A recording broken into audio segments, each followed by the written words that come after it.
Thank you for tuning in.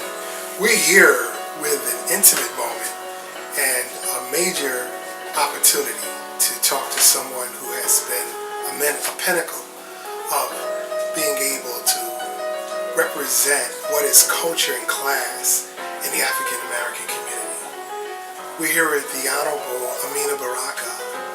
Amina Baraka is the matriarch and the person that has really been the pillar of strength and foundation to the Baraka family. I believe all women are created Absolutely. for God to give as a gift to mankind. You truly were the gift to your husband, Amiri Baraka. Our condolences nationwide, and we continue to mourn with you because he was more than an inspiration. His spirit really brought a total consciousness to what we should be proud of in our lifestyle. And the generations to come will have an incredible opportunity to learn more from it through you. We thank you very much for this opportunity. I thank you for this opportunity. It is really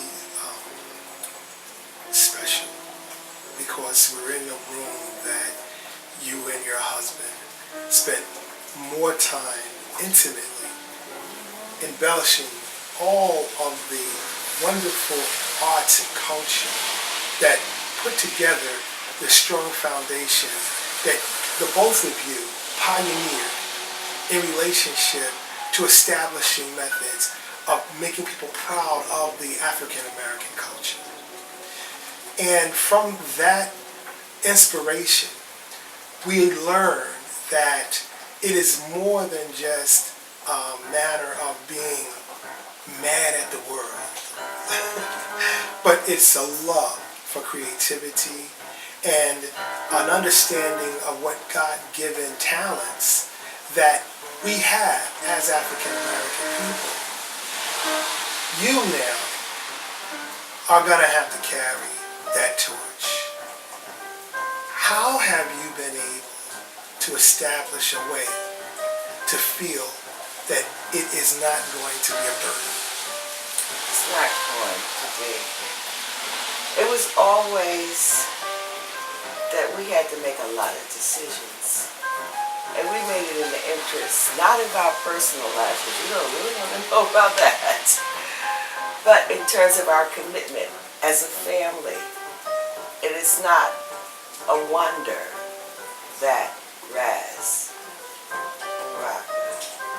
Jua Baraka became the mayor of Newark. It is no wonder to me that Amina Baraka Jr. is his chief of staff. It's not a wonderment to me that my oldest son, our oldest son, Obalaji, is in charge of recreation. It is not, and then our daughter was unfortunately murdered. And then our youngest son was carjacked and was shot. He's alive. He told me, "Mommy, I'm not dying." I have two daughters by my first marriage. And the reason I'm going through this in this way is I want the world to know everybody pays a price. Freedom is not free. We paid the price as a family, and my children, Vera, Rhonda, Shani, we had 3 daughters, but only one that was between the 2 of us, and she was killed. Then our sons, they got in trouble, they got out of trouble. We're like the average family with more privilege. The only difference. The average family with more privilege. Their father was an international intellectual. So he was able to bring things to this house. Books, art. I'm an artist myself. We were able to give them things that most kids would never, and I say the majority, would never. And we open our doors to them, and that's why the people loved us. Why not hostility? Why not hate from hurting so much? The pain tells me that if you think I got pain, you don't want to talk to the woman across the street or the woman down the street. You know what? My pain is nothing in comparison to my people's pain. Nothing. And I see them, they get up, they go to work every day. They looking for work even when they can't get work. My people, I'm ashamed to speak of pain because my people have been suffering since the time the mother country people stole us from our mother. And we've been here ever since. And of course there's great achievements. There's all types of black intellectuals, blacks that did this and that, but I'm not worried about them. No more than I'm worried about me. I'm worried about the children on the street. I'm worried about the gang violence. I'm worried about the mothers who have to survive and take care of their children. And God knows they did the best that they could do, given what they got. And I'm worried about a system who does not care. We have to change the system where everyone at least has the opportunity. At least have the opportunity to achieve. You know, I am very celebratory of my husband's achievements, and my children's achievements. But I am very hurt. My pain when I have to go to that corner and see these young men and women standing on that corner. They have no way. And it's not because they're ignorant. One thing I know they're not ignorant of is pain. Education system, jails. Jails have become a recruitment for violence. There's no such thing as rehab. It's the corporate class has taken over the jails, and now they want to take the schools, which leaves us where? Nowhere. Your roots come from the deep south, but your features show a different culture and heritage. No, I was born in Charlotte, North Carolina. My family, like most families, had to migrate. I was born in 1942, so I was raised in the 50s. They migrated here. I am part Cherokee. My mother had me at a very young age, and she went to work.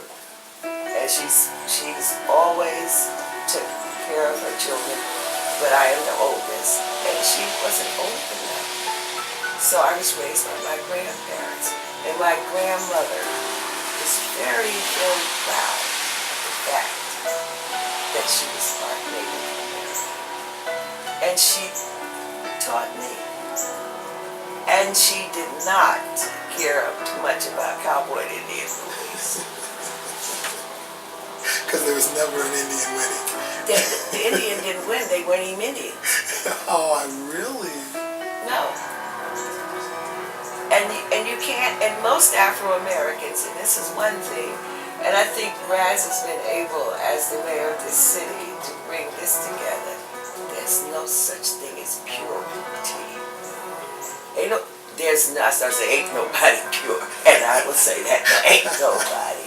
That's it. Not even white people. The world has come together independent of our will. The minute they took us from Africa, brought us here in chains, covered with blankets of blood, raped our mothers, killed our fathers, they became the fathers and the mothers. There is no, and this is the Americas. The United States seems to think, but this is North America. Do you know your continents? This We're only one of the many, and we ask for English only. How could that be? Everybody here, most of North America, South America speaks Spanish. And now we got an immigration program. Now we're trying to stop people from coming from Mexico to California, which is Mexico. It doesn't make, well, it doesn't make human sense, but it makes corporate sense. This is a terrible system. And I don't think there's even Europeans. If you go to Appalachia, I remember looking at something that was New Year's Eve. I was sick, and so I was in the bed. You know, I love television. I watch it. And there was this woman from Appalachia, and her son had been suspended from school, white woman. And they sent her a note home saying her son had been suspended. One problem, she couldn't read, so she didn't know that her son had been suspended. So he was loose to do what we know how to do as young folks, you know, just get around it. So when they finally came to her home to ask her why didn't she do something, yeah, she got the mail, but you can't read. That's a problem. Illiteracy. Illiteracy. Yeah. Thinking about it from that perspective, a lot of the opportunities that your husband and you have had was brought about through arts and culture, and specifically through entertainment.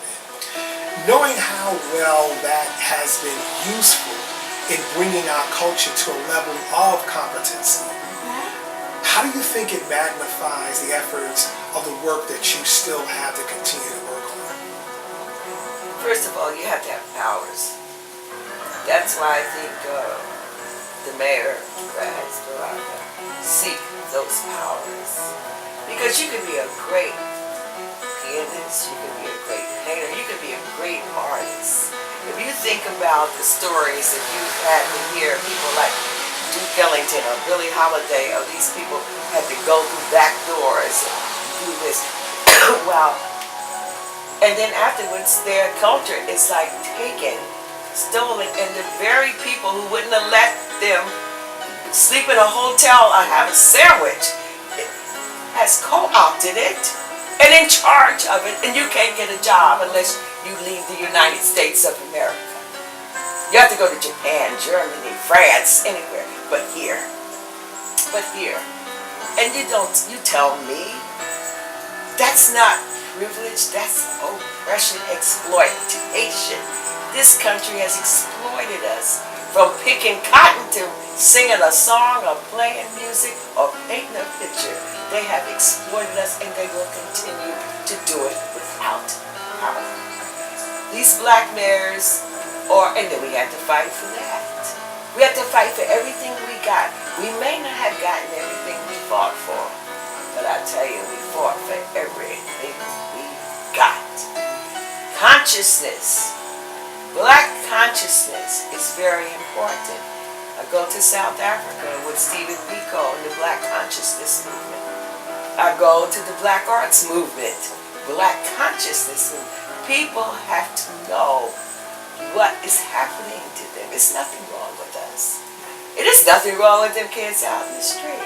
There's nothing wrong with us except we are oppressed and definitely, without a doubt, exploited. And we have to have power to stop it. As you were growing in terms of the arts that you had gotten involved with, you were a dancer, yes. You've been an actress, yes. You're a writer. Yes. And in your activism. And if I wasn't married to him, well, nobody would know my name. Do you believe that? I know that. Why is that? I just told you. We're exploited. It doesn't matter. But you said if you were not married to him, that you may not have been able to stand up to... No, I would have stood up. You would never be here interviewing me. That's what I'm saying. It's what I'm saying. I would only expect to appreciate that. No, because and you're living that life. Yeah. But I think that you have the innate talent It doesn't matter about how much talent you got. Really? It doesn't matter. It does not matter. What matters is the connections that you have. You remember, I don't know, when I met him, it was Leroy Jones, but he was not in the black community. He was in Greenwich Village. He was among writers and intellectuals in the main, not all of them were white, but in the main, the people that had the powers and still got them, to reject him. When he came into the black community, nobody knew his name. Not the way he was known in that circle. After the Newark Rebellion, when he had to get knocked in the head, there had to be a rebellion. I do not call it a riot because they for the last time they said, oh, we're not taking this anymore. He got beat. 1960, thereafter 1967, the world, not only Newark, the world knew him. But look what it took. Primarily because of? He got the rebellion was big news. A black playwright who was famous in the white community was now beaten up and so on. Because when he got locked up, the only people that I could call at that time was Allen Ginsberg. Allen Ginsberg got in touch with, what's his name? Sartre. And they called on the phone, and I told him, because he was missing, and I was frightened, and I didn't know whether he was dead or alive. Allen came, and he called, those people. Now, it does not mean that after the Black Power Conference that took place on 33 Sterling Street, where there's pictures with Rap and all, and Karinga and Carmichael, everybody came because the cities was on fire. What was important was that they may have killed him had not it been for, in quotes, progressive white people who had some interest and some concern and no doubt love in him.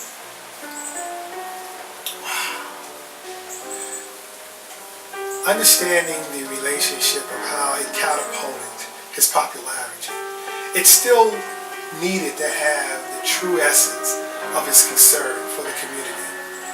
And you were there helping to fight that concern. The development of it was based upon issues. And the issues had to be relevant to not only black males, but black women. Well, there was a problem in the whole black liberation movement. The cultural nationalist aspect, we were returning to even the traditions in Africa that the progressive African revolutionary organizations were trying to make sure that they didn't repeat the, what do you call that? Repeat the same kinds of oppression of women that, oh, absolutely. But in the, what they call bars, the black arts movement, there was a lot of oppression of women. And still is, actually. But let's go back to the real thing here. The real thing is that if you teach a people that they are not equal and they have their job is to cook and clean and to make sure your life is all right. And I'm talking about the males.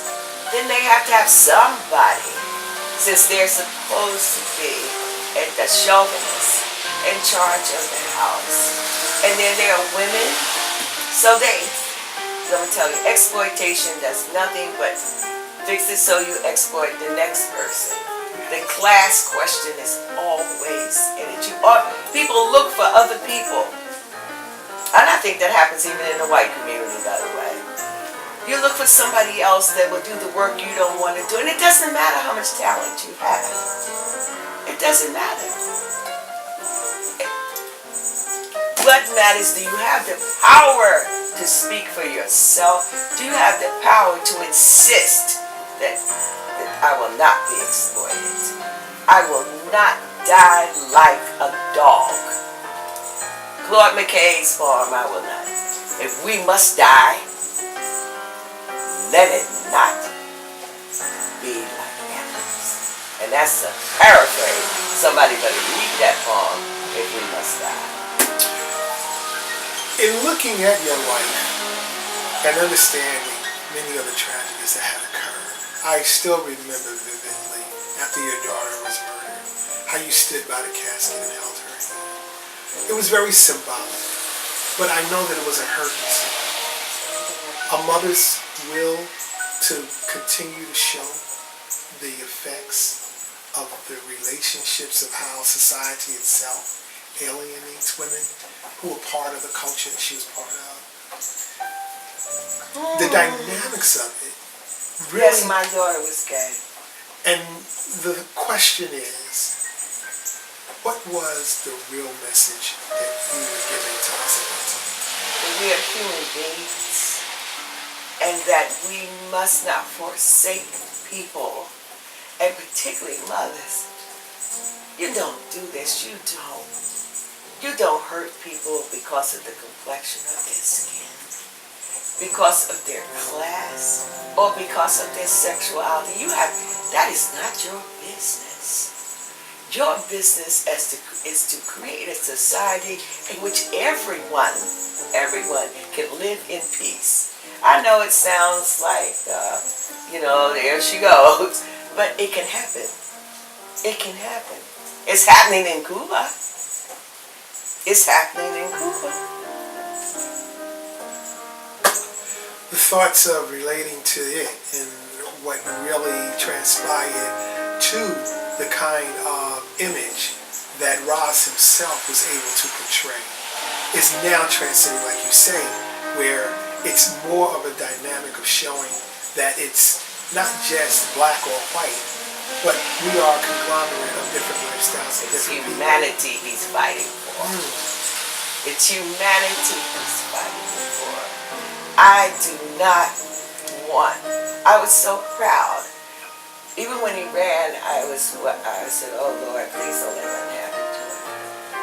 And his brother, Amina Jr., who was his campaign manager and now his chief of staff, I had one of their teachers, Mr. C, came to me and he said, "I can't wait for Inauguration Day." Now this is during the campaign. He'd already decided. This Italian guy. He said, "Because the Kennedys don't have nothing on the Barakas." And I said, "Don't say that," because it scared me. Right. It scared me, but I understood what he meant. Right. He wasn't coming with gloom. He was just saying, in terms of the Kennedy's legacy, in terms of John and Robert and so forth. But it was their mother at first. I said, "Oh God, don't say that." But I understand it. I understand it. And I was very appreciative. And he brought me flowers. Is that right? Yes, he did. After Raz won. One of the things that I did, and I knew, especially during the time when there was the riff about Roz, his lifestyle, his creativity, and his relationship of being outspoken, was to the extent that what we have done for the Rozes is made investments. He was what we wanted him to be. And it wasn't the right thing to do to turn our back on him now that he was out in harm's way, so to speak. Looking at the ingenuity behind that construction, the whole relationship of your husband, what was transpired in his organizing, the relationship that Roz now has to be able to deliver is much more than just winning. He really has to lead. In what direction do you think you can support that? I think I can't do anything without the people. That's why his slogan was what? He thought that up himself. When I become mayor, we become. I didn't raise no fools now. He just did his father. He knew that his winning was going to be determined by the people, boots on the ground. He knew that once he won, and Amina Jr.'s favorite slogan is, "Mommy, don't worry, we got this." And, I said, oh, okay.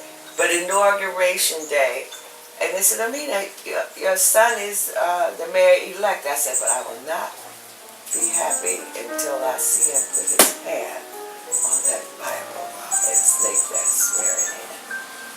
And when I saw that, I said, "Well, you got what you asked for. Let's see what was going to happen." And he kept it. He's going to keep his promises. He's going to keep his promises. He was raised by the people, like all the women in the community. They know. They know. They know they're his mother. The men know they're the father.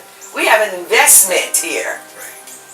The people in Newark have invested. Black, Latin, Asian, white, Portuguese. We have an investment here. And we expect him to deliver because we have invested in him. Through tragedy, there was triumph. But the expectations didn't come without some kind of hostility and pride. Looking at how everything really now has evolved with the loss of your husband, but the success of your son, what is your lifestyle going to be like? It's the way it's always been. Nothing changes. I mean, in terms of once always described, and I told the kids when they were small, our family is not the average family. We made a commitment. We volunteered. We volunteered to fight. And with any struggle, there is going to be some casualties. And the casualties are always going to hurt. When I met him, he was Leroy Jones. He had a life. He could have been this or that and the other, but he chose to come back here for whatever reason. We'll never know. But the Newark Rebellion took place. We had 4 sons and 1 daughter. And we volunteered. We volunteered. It's a volunteer army. Like in World War II, fighting fascists, it's like fighting Nazis. You're going to have to do this. Will you be doing any more writing? Well, I'm trying to get a collection of poetry I've done, but really right now, I don't really care about it anymore. Only thing I care about right now is that finally we got a mayor who cares about the community. And what I really care about is that he's able to survive and to do it. And those young men and women who are among his age are not out on the street corners. They got a job. And I think they will do it. That's the only thing I really... Oh, of course, I would like to. I'm a singer. I would love to sing. I love to write poetry. I love to do all of that. But I gave that up the moment that I collaborated with Leroy Jones / Amina Baraka. It was done. I knew it. Well, it's a wonderful pleasure to have an opportunity to talk to you. I look forward to more opportunities. I do too. You have a very intelligent questioning. Because I hate people ask me dumb stuff. Well, I really appreciate you. I value you greatly. And I thank you so much for this opportunity. I really appreciate it. Thank you so much.